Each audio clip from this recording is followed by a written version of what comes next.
Olá, meus queridos, tudo bem com vocês? Bom, essa semana, quer dizer, a semana passada, né, nós deveríamos ter falado sobre, né, os assuntos aí recorrentes da página 50 até a página 58. Então, hoje eu vou passar aqui para vocês, né, falar muito brevemente aqui, e para a gente terminar esse conteúdo aqui e finalizar, né, este bimestre. Então, só ficou faltando esse assunto aqui de impactos socioambientais na Oceania, né? Lembrando que a gente já vem falando sobre esses tipos de impactos ambientais, né, na região da Ásia, no modo geral, falamos da Rússia, né, de alguns acidentes nucleares, da Europa e tal. Então, agora a gente vai finalizar, né, só conversar aqui rapidamente sobre esses impactos socioambientais na Oceania especificamente. Bom, vou até colocar um tempo aqui para eu não me estender muito. Então, vamos começar. Cronômetro aqui. Tá. Então, basicamente, né, esses países, ou o país, né, Austrália, tanto Austrália quanto Nova Zelândia, né, eles foram colonizados por europeus, né, no final do século XVIII, XIX, né, e principalmente por britânicos, né, e uma questão, né, que eles sempre mantiveram um foco, né, na exploração dos recursos naturais, né. Esses recursos naturais eles foram explorados aí há milênios, né, antes mesmo desses exploradores, né, dos colonos, os próprios nativos, né, como por exemplo os aborígenes, né, que ali viviam, né, e tinham seus antepassados e conviviam, apesar de explorarem os recursos, mas de uma forma não tão voraz, né, como nos dias mais atuais. Isso está tudo registrado, né, quando a gente faz estudos arqueológicos, né, já existem evidências muito nítidas a respeito disso, né, com relação a essa exploração lá no período pré-colonial, antes do período colonial. Por exemplo, o que existia, né, como a gente chama de megafauna, né, que são aqueles animais gigantes que existiu pós, né, dinossauros, depois do evento lá que finalizou com a vida de todos os dinossauros, mas ainda existiu o que nós chamamos de megafauna, como, por exemplo, o tigre dente de sabre. Aqui no caso do Brasil, nós tínhamos o tamanduá gigante, né? Entre outros, bichos grandes, literalmente. E, de fato, os homens pré-históricos, eles conviveram com essa megafauna, e não com os dinossauros, tá? Os homens pré-históricos, eles não viveram com os dinossauros, mas sim com a megafauna. E eles caçavam essa megafauna. Tanto é que das extinções da megafauna foi causado por predatismo, né? Pela caça predatória. Bom, só continuando aqui, aí já no período colonial, né, no século 18, né, houve grandes transformações no ambiente provocadas por ação humana, mas já na situação mais moderna, né, sem falar em questões de caça e tudo mais, mas sim na predação dos recursos naturais, né, como por exemplo o desmatamento e tal para as florestas, né, que eram utilizadas toda a madeira para construção, seja de navios, seja de casas e tudo mais, ou para queimar também. No período colonial, das coisas que mais foram, né, extraídas, né, de predatismo, né, foram as baleias, né, a caça às baleias. Existia um grande comércio de baleia antigamente, nos séculos passados, né, era utilizado tudo, desde a carne, o óleo, né. Por exemplo, o Brasil, ele importava óleo de baleia para acender as lâmpadas nas cidades, por exemplo, né, que era tudo no óleo. Nos grandes centros urbanos brasileiros, se utilizava de óleo de baleia, por exemplo, para manter a cidade iluminada. É claro, depois chegou a energia elétrica, né? Mesmo assim, era só nos grandes centros. Extração de cobre, de prata, de ouro, né? Isso até os dias de hoje, tá? Essa questão do cobre, da prata e do ouro. Com exceção às baleias, né? Que não é mais caçado. Em alguns países apenas caçam baleias ainda no mundo, apesar de ter toda uma controvérsia aí, né? Da questão das ONGs, questões governamentais referente a esse predatismo, né? Como o Japão, por exemplo, é um dos países que mais caçam baleias no mundo atualmente. Isso é um grande impasse, até porque isso faz parte do hábito cultural alimentar deles, e aí você entra nessa contradição de se é contra ou não, né? Mas aí é cultural. Assim como, por exemplo, as touradas, né? Que tem na Espanha. Então, são coisas que ocorrem no mundo que dificilmente vão deixar de existir. É claro que a gente vive nesse mundo, né, que essas coisas, aos nossos olhos, parecem feios, contraditórios, porém é cultural deles. Então, eles permanecem, né, com essas tradições. Bom, Uma outra atividade ainda predominante nessa extração de fosfato, né? Esse fosfato é utilizado principalmente pela indústria de fertilizantes. Agora a gente vai dar um aspecto geral aqui. Um dos grandes impactos ambientais, né, principalmente nessas regiões, é a extração mineral, né? Seja ela de prata, ouro, né, cobre, como a gente já viu anteriormente. Mas, das principais atividades econômicas mundiais, as que são mais impactantes para o meio ambiente, com certeza, é a extração mineral. Por quê? Primeiro você precisa identificar essas jazidas, posteriormente você precisa remover toda a cobertura vegetal que vem existir, né? Consecutivamente, toda a fauna, flora que existia ali será totalmente alterada. Então, os primeiros impactos são esses. Depois, outros impactos secundários, né, como impactos socioambientais, ou também é, a questão da degradação do solo, que fica depois improdutivo, seja para outros fins, e os impactos secundários, né, a longo prazo, né, por exemplo, como assoreamento, a erosão e tudo mais. Bom, outra questão também é os resíduos, né, dessa extração. Como a gente viu um grande desastre que aconteceu no Brasil, né, 2 vezes lá em Minas Gerais, por exemplo, em Mariana, ao qual uma barragem de resíduos, né, da exploração de minério lá, acabou que, né, ela rachou, né, ela rompeu-se e devastou uma cidade inteira, por exemplo, né, acabou com a vida de centenas de pessoas ali, e a gente não fala só do impacto físico ali, né, pessoalmente, mas aí você tem toda uma questão da ligação com o lugar, né? Pensa, essas pessoas jamais poderão retornar ali para suas atividades normais, porque tudo ali está contaminado por esses rejeitos todos de minérios. Então, um grande problema ainda do tipo de exploração mineral são esses rejeitos, tá? O que fazer com o que não é vendado, né? É vendível, né? Isso é uma grande contradição. Mas, se é lucrativo, os caras fazem. Como a gente pode observar nessa imagem, né? Uma grande mineradora aqui, na Austrália, né? Tem um relato aqui dessa região mesmo. Ó. No interior da ilha de Nauru, né, na Micronésia, a formação rochosa de um planalto que era de cerca de 60 metros de altitude foi quase que totalmente removida, né, exaurida, ou seja, tinha 60 metros de altitude e o negócio ficou bem abaixo disso. Assim como aconteceu no Brasil também na região de Serra Pelada, né, existia lá uma mineração de ouro, descobriram ouro na região lá, e tinha um morro lá, né, de 400, não lembro agora necessariamente quantos metros de altura, mas o morro virou um buraco, uma cratera. E toda essa cratera foi cavada na mão, não usaram máquina nenhuma. Foi centenas de pessoas lá cavando. Depois eu coloco uma imagem para vocês aqui.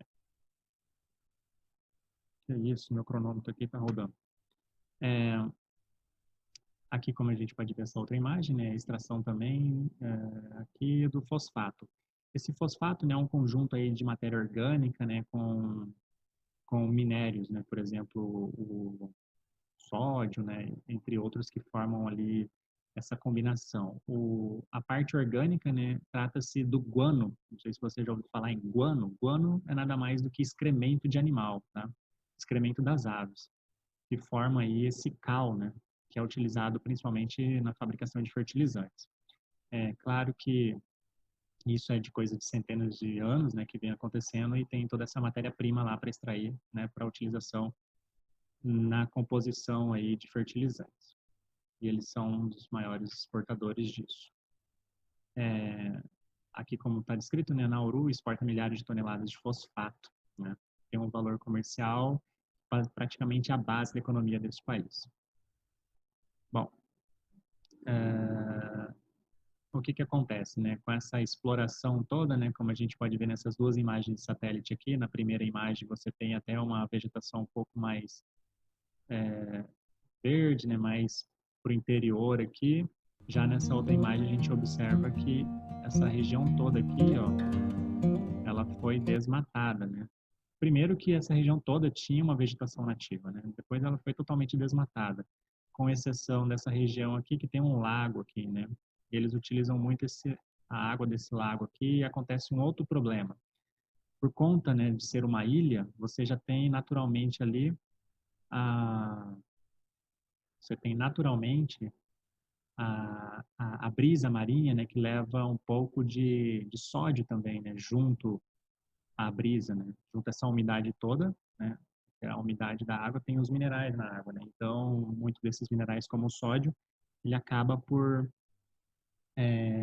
fazer mal para o solo, como isso, né? Com a que nós chamamos de salinização, tá? Que é o excesso de sais no solo, na superfície. E aí acaba por completar com a utilização irregular dessa água do lago para irrigação, porque quando você irriga um solo, se você saturar esse solo, você coloca mais água do que a capacidade de absorver da planta, esses sais eles se acumulam no solo e acaba matando o solo literalmente, né, o que a gente chama de processo de salinização. Bom, isso vem ocorrendo aqui nessa ilha de Nauru, por exemplo, como a gente pode ver nas imagens. Aqui tem um breve relato aqui, né, em busca de minérios, uma empresa canadense aqui, né, a moto passa. Uma empresa canadense, né, eu até grifei aqui esse nome, né, o nome da empresa é Nautilus, né, para quem já leu Júlio Verne, né, que é o submarino lá do 20 mil léguas submarinas, né, o submarino lá, o Nautilus.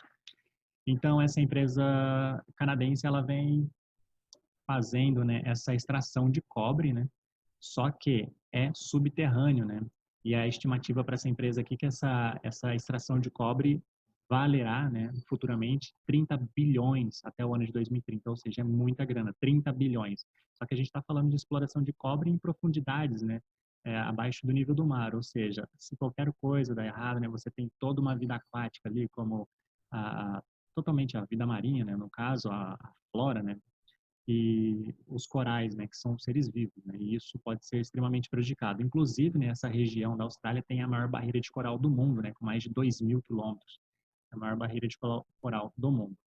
É um importante atrativo turístico, né, para a região.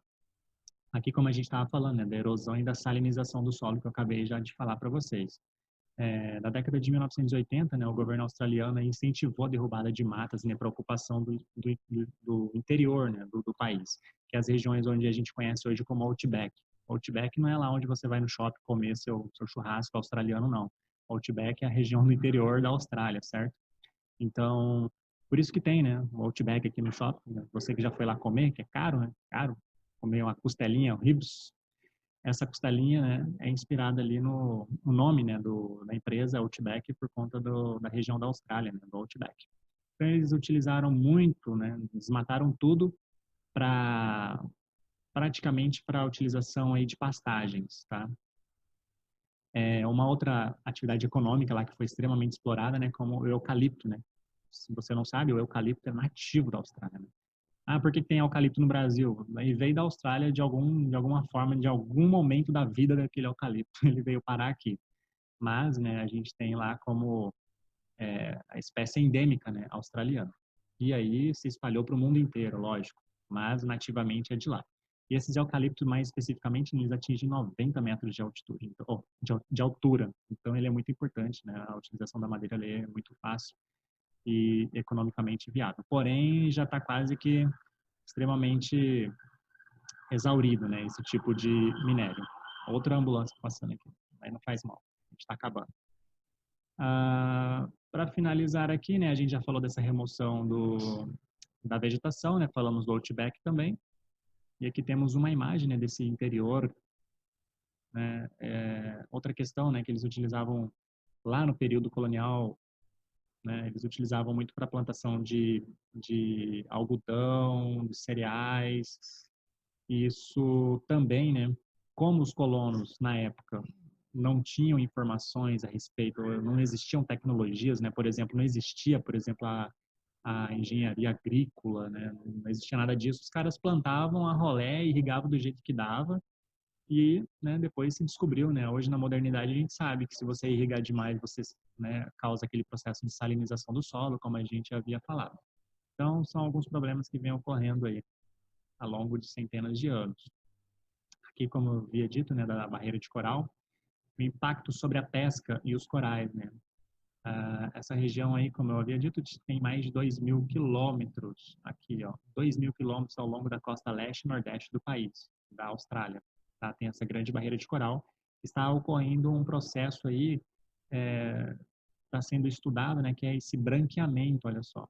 é um fenômeno de branqueamento dos recifes. Aí trata-se de algumas questões envolvendo as mudanças climáticas, né, do aquecimento das águas. Olha só, esses corais apresentam branqueamento na Grande Barreira de Corais da Austrália. Ou seja, você tem todas essas cores, né, um coral extremamente vívido, né, lindo, aí está acontecendo isso, ó, morrendo, se branqueando, né? Isso tudo por conta de contaminação, seja de agrotóxicos, seja da lixiviação, que é a lavagem do solo, mas o baixo número de, o baixo nutriente, né? Porque o solo perde nutriente. E aí essa água da chuva, quando chega no mar lá, que está levando aquele nutriente já pobre, né? Não supre as necessidades básicas desse sistema aquático sobreviver. Então acaba morrendo. Então, um conjunto de fatores que você faz no continente acaba refletindo diretamente também no oceano. Basicamente é isso. Aqui é só, né, falando sobre essa síndrome, né, que afetou 91% dos corais. Depois você dá uma lida aqui que fala um relato sobre esse branqueamento aqui, tá? E a gente finaliza por aqui. Muito obrigado pela sua participação.